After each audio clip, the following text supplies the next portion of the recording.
Hello guys, welcome back to the channel. So আজ IPL এর অভিযান শুরু করতে চলেছে কেকেআর টিম। সামনে প্রতিপক্ষ সানরাইজার্স হায়দ্রাবাদ। তাই আজ কেকেআর এর একাদশে কি সুযোগ পাবে কেকেআর এর নতুন বিধ্বংসী ফিনিশার রামানদীপ সিং, সেটা দেখার বিষয় রয়েছে। এছাড়াও আজ কেকেআর এর ওপেনিং জুটি কি হতে চলেছে এই নিয়েও একটা প্রশ্ন রয়েছে। তাই আজ হায়দ্রাবাদের বিরুদ্ধে বেশ ইন্টারেস্টিং হতে চলেছে কলকাতা নাইট রাইডার্স টিমের প্লেইং 11। প্রথমে কথা বলা যাক বিগত 10 বছরের আইপিএলে কেকেআর এর প্রথম ম্যাচের রেজাল্টের পরিসংখ্যান, অর্থাৎ বিগত 10 বছরের আইপিএলে সিজনের প্রথম ম্যাচ কেকেআর টিম মাত্র দুবারই হেরেছে, যেখানে 2020 সালে তারা সিজনের প্রথম ম্যাচ মুম্বাই ইন্ডিয়ান্সের কাছে হেরেছিল এবং লাস্ট ইয়ার অর্থাৎ 2023 সালে পাঞ্জাব কিংসের কাছে ডিএলএস মেথডে সিজনের প্রথম ম্যাচটি কেকেআর টিম হেরে গিয়েছিল। বাকি 2015 সাল থেকে সিজনের প্রথম ম্যাচ কিন্তু জিতে এসেছে কলকাতা নাইট রাইডার্স টিম, অর্থাৎ বিগত 10 বছরের আইপিএলে সিজনের প্রথম ম্যাচে কেকেআরের জয়ের পার্সেন্টেজ 95%, যেখানে এই সানরাইজার্স হায়দ্রাবাদ টিমকেই তারা 2019 সালে হারিয়েছিল। এছাড়াও 2021 সালেও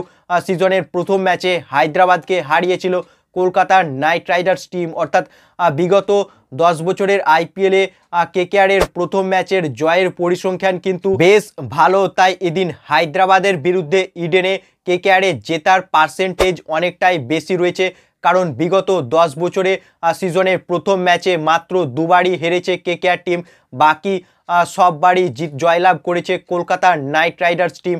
তাই এদিন সিজনের প্রথম ম্যাচে হায়দ্রাবাদের বিরুদ্ধে কেকেআর এর জয়ের পার্সেন্টেজ কিন্তু অনেকটাই বেশি রয়েছে।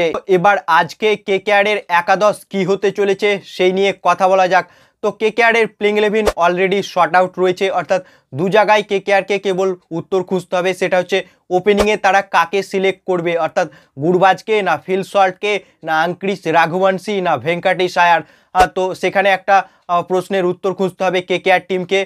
তবে আমার মতে ফিল সল্ট ও ভেঙ্কাটেশ আয়ারকে দিয়েই শুরু করা উচিত এবং এদেরকে দিয়েই বেশি ম্যাচে সুযোগ দেওয়া উচিত কলকাতার নাইট রাইডার্স টিমের, কারণ বিগত 2 বছরে 9 জোড়া ওপেনিং জুটি ট্রাই করেছে কেকেআর টিম, অর্থাৎ কেকেআর এর ওপেনিং জুটি কিন্তু সেটেল নয়। এজন্যই কেকেআর এর রেজাল্টও সেরকম ভালো নয় বিগত 2 বছরে।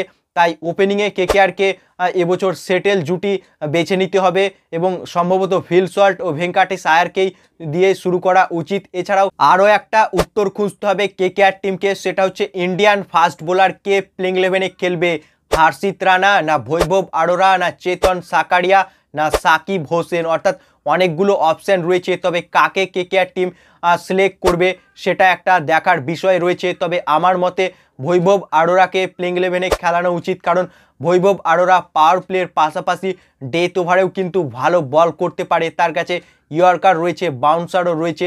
তাই বৈভব আরোরাকেই প্লেইং 11-এ ফার্স্ট চয়েস হিসেবে খেলানো উচিত কলকাতার নাইট রাইডার্স টিমের। বাকি মিডল অর্ডারে শ্রেয়াস আয়ার, নীতিশ রানা থাকবে, এছাড়াও থাকবে রিঙ্কু সিং এবং ফিনিশার হিসেবে আন্দ্রে রাসেল এবং রামানদীপ সিংকে খেলানো উচিত। সম্ভবত আজ হায়দ্রাবাদের বিরুদ্ধে এই একাদশ নিয়েই মাঠে নামবে কলকাতা নাইট রাইডার্স টিম। তো তোমাদের কি মনে হয় আজ রামানদীপ সিংকে কি কেকেআর এর একাদশে খেলানো উচিত? এ বিষয়ে তোমাদের কি মতামত তা কমেন্ট করে জানাও এবং কলকাতা নাইট রাইডার্স টিম কি আজ হায়দ্রাবাদকে হারাতে পারবে? তোমাদের কি মনে হচ্ছে সেটাও লিখে জানাও এবং ভিডিওটি ভালো লাগলে ভিডিওটিকে করো লাইক এবং আইপিএল ও কেকেআর সম্বন্ধে আরও খবর পাওয়ার জন্য চ্যানেলকে করো সাবস্ক্রাইব। ধন্যবাদ।